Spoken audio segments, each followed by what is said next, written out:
And that model where a lot of people have hesitated to say, you know what, it's too complicated, there's too many forms, there's too many whatever obstacles into getting that stuff done, that when you come to EDC, you don't have those problems. All of these things through the staff and through the efforts of the Elizabeth Development Company start running smoothly, and investors, developers are finding, hey, you know what, we've had problems in other cities, we don't have those problems in Elizabeth.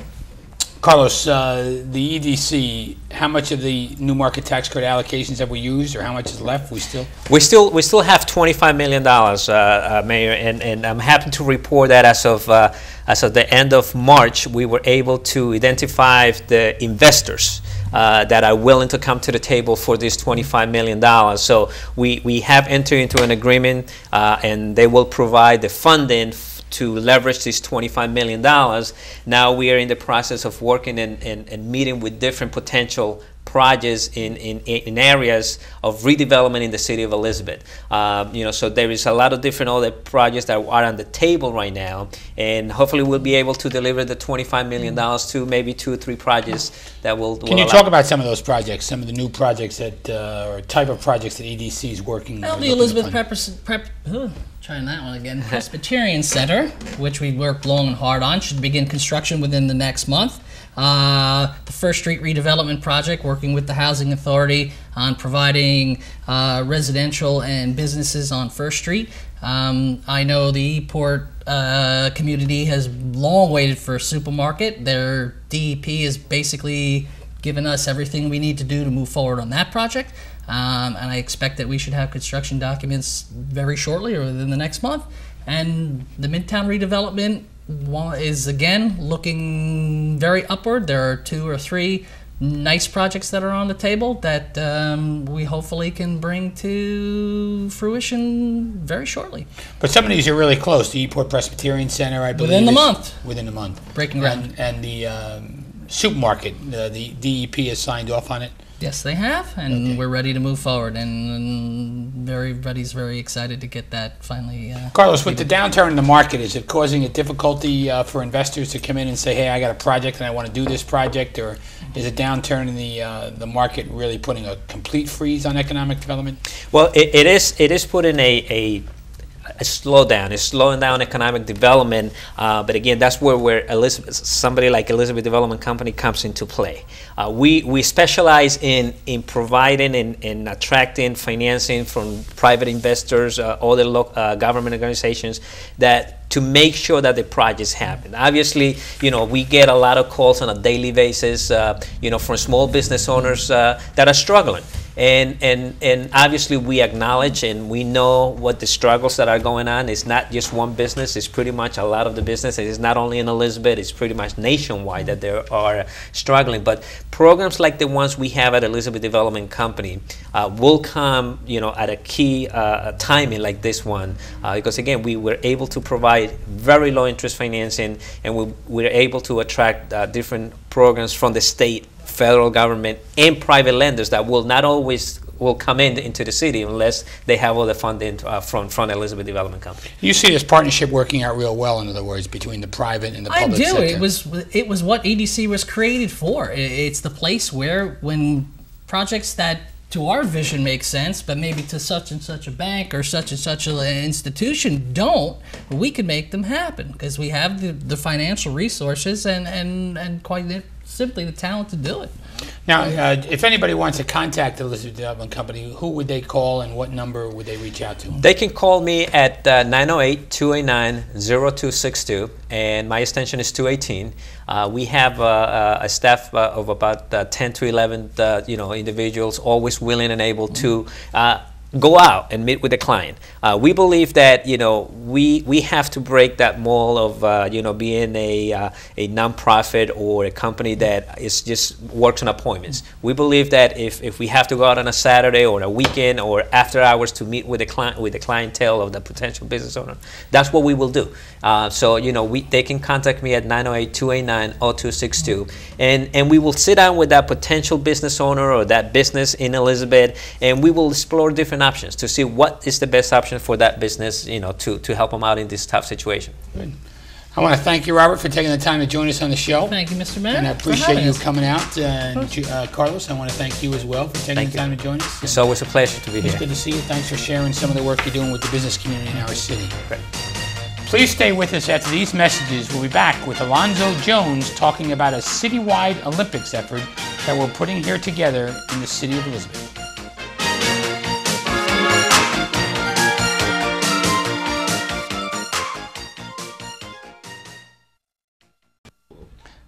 Welcome back to our city. I'm pleased to be joined in the second segment by Alonzo Jones, our youth coordinator in our city, who is putting together a citywide Olympics. Alonzo, welcome back. Thank you. It's a pleasure to be back. And yeah, I know you used to host a show when I was doing some political campaigning, and right. You interviewed me a couple of weeks ago, and we talked about it. So we were sharing at the break the story of Tiger Woods. Oh, yeah. What do you think? I think it was an incredible victory, and the guy was on one leg, and can't believe he won. I know. It's. But I told you that. You told me he'd win. Yeah. I'm a big Tiger Woods fan. Yeah. I thought he'd win too. I just surprised he fell behind by 4 shots there, or he lost 4 shots. He was ahead by 3, and then he wound up being down 1. But it made it a bit more dramatic for him to win that way. So I guess so. I like and that's that. what he's. That's good, huh? Yeah. Alonzo, some of the events offered to the Healthy Elizabeth initiative that you work on. Well, we've had the Walk Elizabeth, which you led the way for us. We went through various wards. Yeah, we walked through all the parks. Yeah. And if memory serves me correctly, you bailed out halfway through those walks. No. I was wearing 2 hats that day. I was helping register people as they came up, and then I also had to walk. So I didn't bail out. I was there. I was walking. You were there. You were physically there, but you didn't walk. I walked. And then after you left, I walked another 2 miles to make up for the miles. You're slacking off earlier in the evening. But the bottom line is we had several residents come out, and we have people now in the city of Elizabeth walking and trying to become a bit more healthy. Okay, I'll buy that. Also, we have the health fair coming up on August 13th. That's the rain date. The Monday, August 11th will be the actual date. So we're doing the health fair again, the family health fair this year.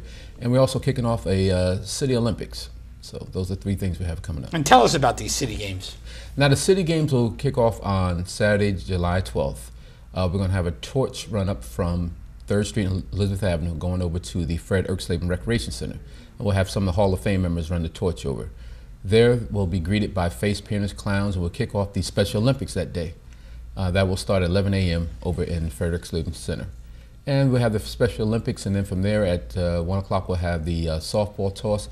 And throughout the month of July and parts of August, we'll have other events happening. So are you running a torch?